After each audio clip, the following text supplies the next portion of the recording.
बिस्मिल्लाहिर्रहमानिर्रहीम, अस्सलाम वालेकुम नाज़रीन। आप यूट्यूब चैनल देख रहे हैं, मैं इमरान खान हूँ। इस बीच में जब मैं वीलॉग नहीं कर रहा था तो कुछ बड़ी खबरें आई, जिनमें सबसे बड़ी खबर यह है कि पाकिस्तान की गवर्नमेंट ने यानी हुकूमत पाकिस्तान ने डोनाल्ड ट्रंप को नोबेल पीस प्राइज़ के लिए नामजद कर दिया है कि अमन का जो नोबेल इनाम है वो डोनाल्ड ट्रंप को दे दिया जाए।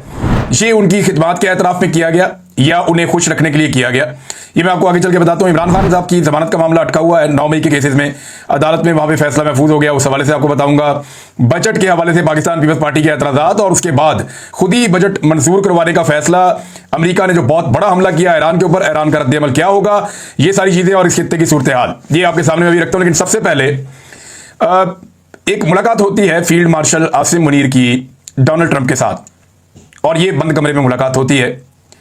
इस मुलाकात के बाद अचानक से पाकिस्तान की हुकूमत डोनाल्ड ट्रंप को दिलवाना चाहती है अमन का नोबेल प्राइज। हालांकि डोनाल्ड ट्रंप उस वक्त ईरान पर हमले की हमायत कर रहे थे।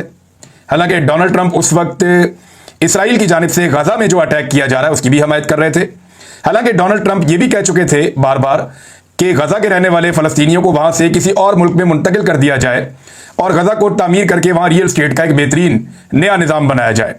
लेकिन इस सब के बावजूद पाकिस्तान की हुकूमत ने यह फैसला किया कि डोनाल्ड ट्रंप को नोबेल अमन अवार्ड के लिए जो है वो नामजद किया जाए, और यह हुकूमत पाकिस्तान करेगी। हुकूमत पाकिस्तान को कैसे ख्वाब आया और यह ख्वाब हुकूमत पाकिस्तान को पहले क्यों नहीं आया, यह है बड़ा सवाल। देखिए, जब फील्ड मार्शल की मुलाकात होती है डोनाल्ड ट्रंप से, तो मुलाकात में एजेंडा यह नहीं था कि ईरान पे बात होनी है, पाकिस्तान पे बात होनी है कश्मीर के ऊपर या इंडिया के ऊपर, नहीं। ये सारी सानवी चीजें हैं। मैंने आपको पहले बताया था कि पाकिस्तान की जानिब से फील्ड मार्शल की जो मुलाकात होगी डोनाल्ड ट्रंप से, उसमें एजेंडा नंबर 1 यही होगा कि डोनाल्ड ट्रंप को खुश कैसे किया जाए या उन्हें राजी कैसे किया जाए। एजेंडा नंबर 1 यही था, इसके अंदर और किसी चीज का कोई एजेंडा नहीं था। लेकिन पाकिस्तान ने कभी यासिर अराफात को नामजद नहीं किया अमन के नोबेल इनाम के लिए। पाकिस्तान ने कभी नेल्सन मंडेला को नामजद नहीं किया अमन के नोबेल इनाम के लिए। हमारी कितनी मदद की चाइना ने। हमने शी जिनपिंग को कभी नामजद नहीं किया अमन के नोबेल प्राइज के लिए। हमने कभी नहीं किया चीन को भी नामजद। हमने अमेरिकी सदर को क्यों नामजद किया? मोहम्मद बिन सलमान को हमने नामजद नहीं किया, जिन्होंने हमें बहुत दफा मुफ्त तेल भी दिया, पैसा भी दिया। हमारे कौमी खजाने में उनका पैसा पड़ा रहता है, उनके बगैर हम चल नहीं सकते। हमने यूएई की हुकूमत या उनके सरबराह को भी नामजद नहीं किया। तो दुनिया में बेशुमार ऐसे लोग हैं जिनके बड़े बड़े कारनामे हैं जिन्हें हमने नामजद नहीं किया। बेशुमार ऐसे लोग हैं जिनके बहुत बड़े बड़े एहसानात हैं पाकिस्तान पर, लेकिन हमने उन्हें नामजद नहीं किया। लेकिन पाकिस्तानी सरकार ने फील्ड मार्शल की डोनाल्ड ट्रंप से मुलाकात के फौरन बाद डोनाल्ड ट्रंप को खुश रखने के लिए तोहफतन उन्हें अमन का नोबेल इनाम देने के लिए नामजद कर दिया। यह एक बड़ा अजीबोगरीब मजाक है। क्या सियासी दिमाग ऐसा कर सकते हैं? तो मैं आपको क्लियरली ये बताऊं कि सियासी दिमाग ऐसा भोंडा और गलत फैसला नहीं कर सकते। यह फैसला करवाया गया है और यह फैसला फील्ड मार्शल के हुक्म के बाद हुआ है। यानी उन्होंने तो ब्रीफिंग नहीं दी हुई थी, या तो आपने ब्रीफिंग ली हुई होती ना, मौजूदा हुकूमत ब्रीफिंग ले चुकी होती। आज जो खबर जारी की गई है उस खबर के मुताबिक कौमी सलामती कमेटी का इजलास हुआ।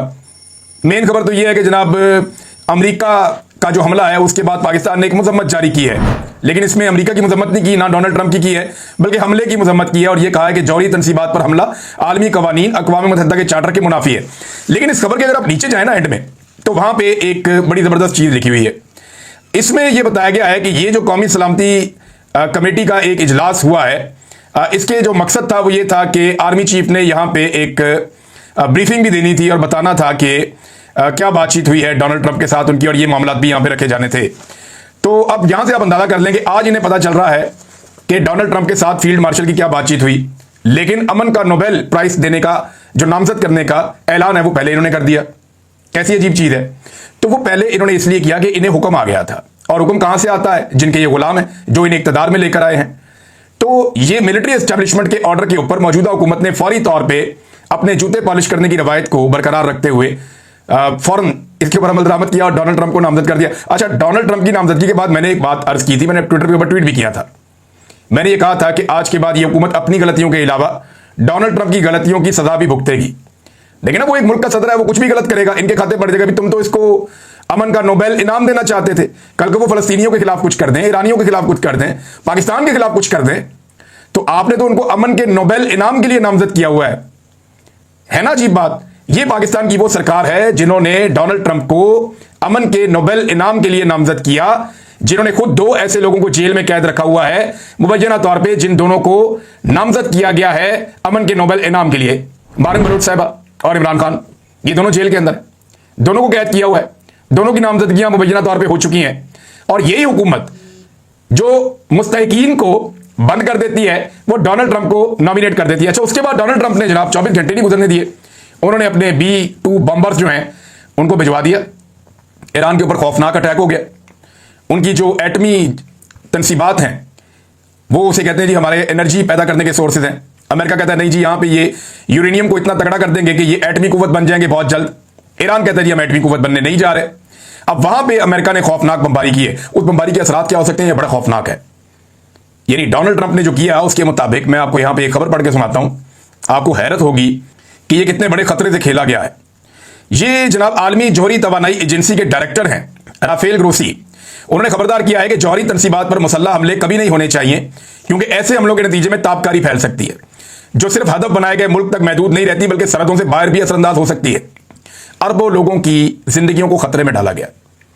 ऐसा नहीं है कि सारे लोग मारे जाते, लेकिन जब आप एटमी तनसीबात के ऊपर अटैक करते हैं तो ताबकारी फैलती है, फिर वो हवा के असरात के साथ साथ वो मुख्तलिफ इलाकों में जाती है। अब ऐसा तो नहीं है कि ताबकारी क्रॉस नहीं करेगी, सरहद आ गई है, बॉर्डर है, लिहाजा इससे आगे पाकिस्तान शुरू हो रहा है, इधर को नहीं जाना, इस तरफ को अफगानिस्तान शुरू हो रहा है तो इस तरफ को नहीं जाना, या इधर जो गल्फ कंट्रीज है इधर को नहीं जाना, या इराक में दाखिल नहीं होना, अजरबैजान में दाखिल नहीं होना। ये नहीं होता।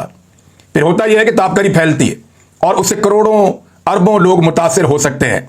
और जिस खित्ते में ईरान वाक़ है ये गुंजान खित्ता है, यहां बहुत बड़ी बड़ी आबादियां हैं, लिहाजा डोनाल्ड ट्रंप ने बहुत बड़ी तादाद में लोगों को खतरे में डाल दिया ये करने के बाद। और ये बात मैं नहीं कह रहा, ये सरबराह है आलमी जौहरी तवानाई एजेंसी के राफेल ग्रोसी, उनका ये स्टेटमेंट है। अब मामला ये है कि जब इन्होंने नामजद किया ना डोनाल्ड ट्रंप को, तो उसके बाद पाकिस्तान में टाउटों ने बगलें बजाना शुरू कर दी, छलांगे मारना शुरू कर दी। Master stroke army chief field marshal का ये कर दिया तो वो कर दिया, जबरदस्त फैसले हो गए। फील्ड मार्शल ने अमेरिका को 2 हफ्ते के लिए रोक दिया जनाब कि अमेरिका अब अटैक नहीं करेगा ईरान के ऊपर। ईरान को और इसराइल को 2 हफ्ते मिल गए हैं, इन 2 हफ्तों में आप देखिएगा कि क्या कमाल किया जाएगा। फिर जनाब उसके बाद बताया गया जनाब कि तुर्की के सदर से मिल गए, इधर चले गए। अब ये सारी कहानियां टाउट सुना रहे थे, धड़ाधड़ लगे हुए थे, जमीन आसमान के कलाबे मिला रहे थे और ऐसी टका के बूट पॉलिश हो रही थी कि मैं हैरान हो रहा था कि ये लोग कर क्या रहे हैं। ये नहीं जानते डोनाल्ड ट्रंप को, या इनको अमेरिका का नहीं पता।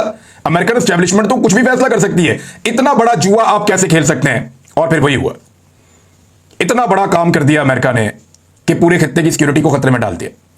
अब अगर ईरान रिटेलिएट करता है, इसके ऊपर आगे चल के हम बात करेंगे, तो सिचुएशन कहां से कहां निकल जाएगी। लेकिन एक बात याद रखिए कि इनमें से किसी को भी शर्म नहीं आई, कोई एक भी डूब के नहीं मरा, किसी एक ने भी सर्फ नहीं खाया।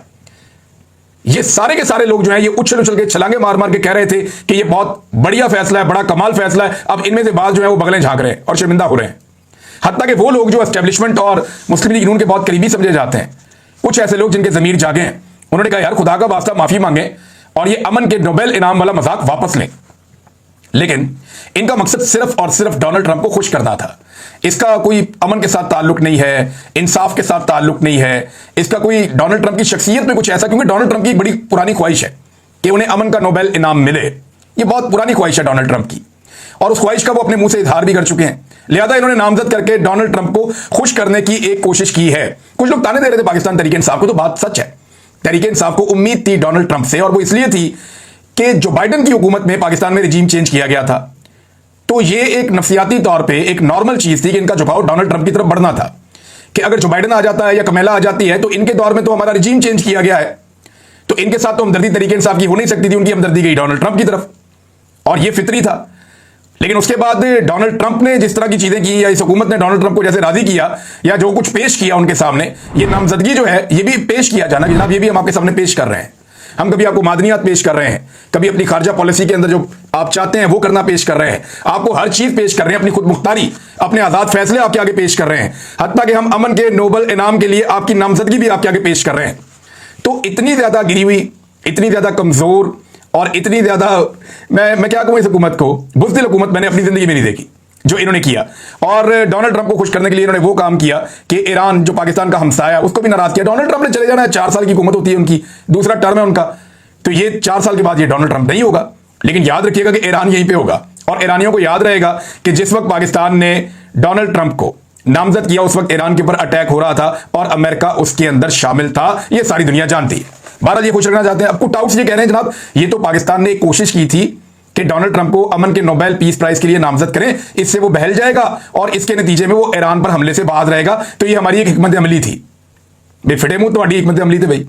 अगर यही हिकमत अमली है कि अमन के नोबेल इनाम दे देकर आपने जंगें बंद करनी है, तो आप जाके एक अपने चहीते नेतन्याहू साहब को भी दे दें, एक जाकर मोदी साहब को भी दे दें, एक जाकर यूक्रेन और रशिया की जंगबंदी करवाने के लिए आप पुतिन को भी दे दें और ज़ेलेंस्की को भी दे दें।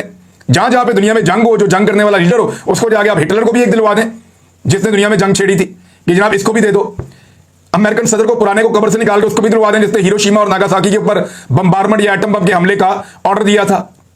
ऐसे नहीं होता, ऐसे थोड़ी जंगें रुकती हैं, ऐसे सिर्फ और सिर्फ खुशनुदी हासिल की जाती है जो इन्होंने करने की कोशिश की है। अब नाजरीन आ जाए इस बात के ऊपर कि ईरान अब क्या करेगा। देखिए, पाकिस्तान ने एक तो मजम्मत कर दी है। पाकिस्तान ये कह रहा है जनाब ये जो अटैक हुआ है ना, ये गलत हुआ है और ये खतरनाक है और ये कवानीन की खिलाफ वर्जी है जो आलमी कवानीन है, ऐसा नहीं होना चाहिए था। क्लियरली पाकिस्तान ने इस बारे में कौमी सलामती कमेटी के इजलास में ये कहा है, लेकिन वहां पे डोनाल्ड ट्रंप का नाम नहीं लिया गया और ना ही वहां पे नाम लिया गया है अमेरिका का। यानी ये कहा गया कि हम दोनों फ्री हैंड से राब्ते में हैं, तो अमेरिका और ईरान ऐसे करके बात की गई है। अमेरिका की प्रॉपर मजम्मत जो करने का तरीका है वैसे मजम्मत नहीं की गई है, क्योंकि अमेरिका की खुशनुदी हासिल करना इस हुकूमत की मजबूरी है। इन्हें ये लगता है कि ये जितना मर्जी जुल्म करें, जबर करें, अमेरिका अगर इनको नहीं रोकेगा तो इन्हें कोई नहीं रोक सकेगा। अमेरिका से बहुत बड़ा ताकतवर मेरा अल्लाह है, और जब आप अल्लाह की पकड़ में आएंगे या कुदरत की पकड़ में आप जिस वक्त आ गए, तो उस वक्त फिर आपको कोई नहीं बचा सकेगा। ये अवाम आपकी वो हालत करेगी, वो दुर्गत बनाएगी आप लोगों की, कि आपकी नस्लें याद रखेंगी कि आपने पाकिस्तानियों के साथ कितना जुल्म किया और कितना लंबा अरसा जुल्म किया। अब नाज़रीन, जब तक डोनाल्ड ट्रंप कोई गलती करता रहेगा ना, ये हुकूमत फंसी रहेगी, क्योंकि इन्होंने बड़ा अजीबोगरीब काम कर दिया है। अब ये अगर वापस ले लेते हैं नामजदगी अमन के नोबेल इनाम के लिए डोनाल्ड ट्रंप की, तो डोनाल्ड ट्रंप की नाराजगी का खतरा होगा, और अगर ये वापस नहीं लेते तो पाकिस्तान में और दुनिया भर में इनकी लिए ट्रॉल होती रहेगी, जो अब इनकी हो रही है। नाज़रीन, अमेरिका ने B-2 बमबार तैयारों से खौफनाक हमले किए हैं और ईरान ने कह दिया कि अब हम जवाब देंगे। यानी उन्होंने कहा कि अमेरिका ने हमारे अहदाफ में इजाफा कर दिया। लेकिन एक बात हमें याद रखनी पड़ेगी, जो B-52 बमबार है ना, ये बहुत लंबी परवाज करता है। ये अमेरिका से उड़ के दुनिया के किसी भी खित्ते में अटैक करके वापस अमेरिका जा सकता है, इसकी ये कैपेसिटी है। ये दूसरे तैयारों की तरह नहीं है जिन्हें रास्ते में रुकना पड़ता है, रिफ्यूलिंग करनी पड़ती है, नहीं।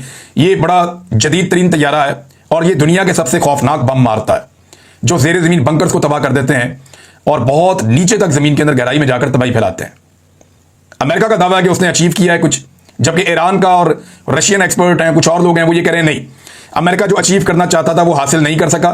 ईरान की जौहरी तनसीबात बेशतर जो है वो महफूज हैं और ईरान का उतना बड़ा नुकसान नहीं हुआ जितना बड़ा क्लेम किया जा रहा है। अब क्या ईरान जो है वो वापस अटैक कर सकता है? ईरान के पास ऑप्शंस क्या हैं? देखिए, इस खित्ते के अंदर जितने मुल्कों में अमेरिका की बेसेस हैं वो सारे मुसलमान मुल्क हैं, और उन तमाम ममालिक ने, ये बात आप ज़हन में रखिएगा, वो तमाम मुसलमान ममालिक हैं और उन तमाम ममालिक ने इसराइल की मजम्मत की है, ईरान के हक में स्टेटमेंट जारी किया है।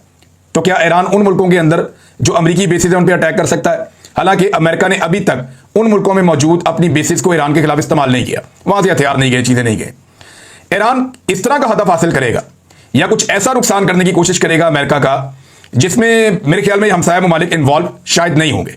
ये मुझे ऐसा लग रहा है, क्योंकि ईरान इस लड़ाई को अगर अमेरिका के खिलाफ भी लड़ना चाहेगा तो वो चाहेगा इस खित्ते के ममालिक उसके खिलाफ ना हो और उन ममालिक को मैक्सिमम अपने साथ रख सके।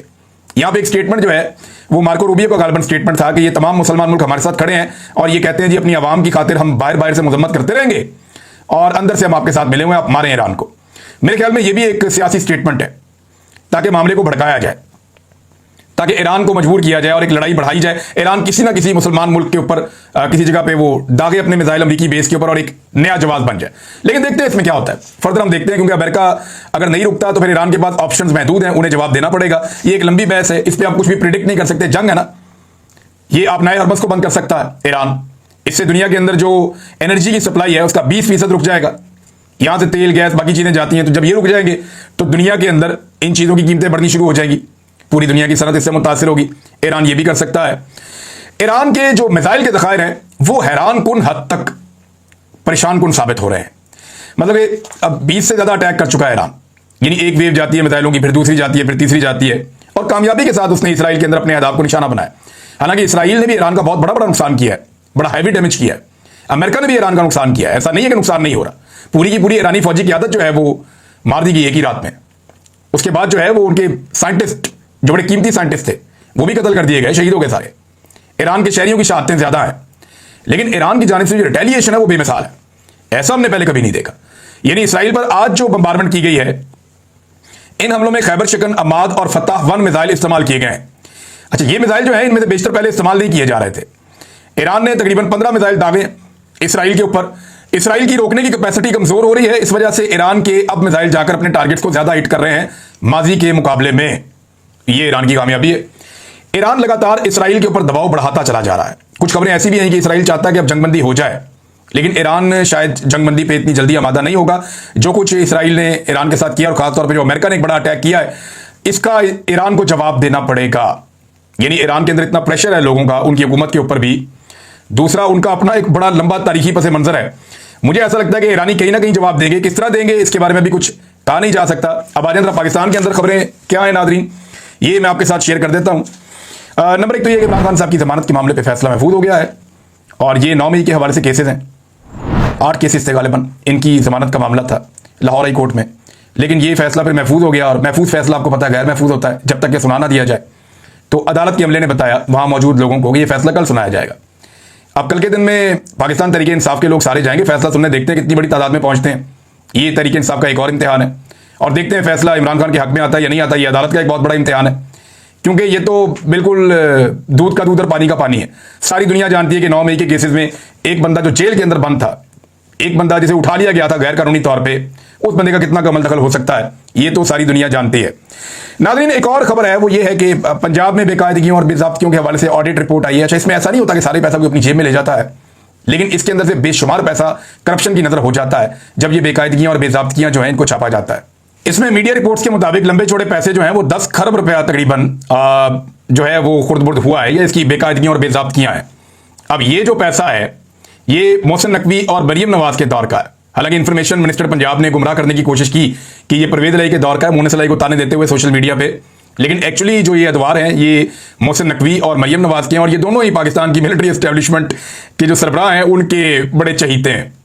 तो नाज़रीन, और भी चीजें हैं मैं आपके साथ शेयर करूंगा, लेकिन एक चीज जाते जाते मैं आपको बताऊं और ये एक मिसाल के साथ बताऊंगा, आपको बड़ा मजा आएगा। बिलावल जरदारी ने बिलाखिर फैसला कर लिया कि हुकूमत को बजट में वो सपोर्ट करेंगे। ये जरदारी ने और बिलावल जरदारी दोनों ने फैसला किया। पहले बजट में कीड़े निकाले कि जनाब किसान भी मर गया, मजदूर भी मर गया, आम आदमी की जिंदगी तबाह हो गई, बजट में पाकिस्तान के लिए कुछ नहीं है, ये IMF का बजट है और उसके बाद काजी हम इसे मंजूर करवा देंगे। ये ऐसे ही है कि जैसे कोई पीपल्स पार्टी वालों से उनकी लड़की का रिश्ता मांगने आया और उन्होंने आगे देखा जी आपका लड़का जो है उसमें बहुत सारी खराबियां हैं। मिसाल के तौर पर जनाब आपका लड़का नशा करता है, चोरियां करता है, डकैतियां करता है, आपका लड़का जुआ भी खेलता है, आपका लड़का बदजबान भी है, बदअखलाक भी है, आपका लड़का नालायक है, नखट्टू है, नकम्मा है और लड़ाका भी है, आपका लड़का बदकिरदार भी है, लेकिन एंड में पीपल्स पार्टी वाले कहेंगे हम लड़की आपके लड़के को ही देंगे। ये जनाब इनकी वो मिसाल है। यानी ये अवाम को बेवकूफ समझते हैं, पागल समझते हैं, लोगों को समझ नहीं आ रही। आज एक एक जुर्म और एक एक जुल्म जो हो रहा है ना पाकिस्तान में, या अवाम के साथ जो कुछ भी हुआ, उनका मैंडेट चोरी करने से लेकर उनकी मईशत को तबाह करने तक और उन्हें गुलामों की जिंदगी गुजारने पर मजबूर करने तक, इस सब के पीछे जितना जुर्म नवाज शरीफ का है उतना ही जरदारी साहब का भी है। जो PMLN ने किया वही पीपल्स पार्टी ने भी किया, ये बराबर के हिस्सेदार है। अब तक इतना ही, अपना ख्याल रखिएगा, अपने चैनल का भी। अल्लाह हाफ़िज़।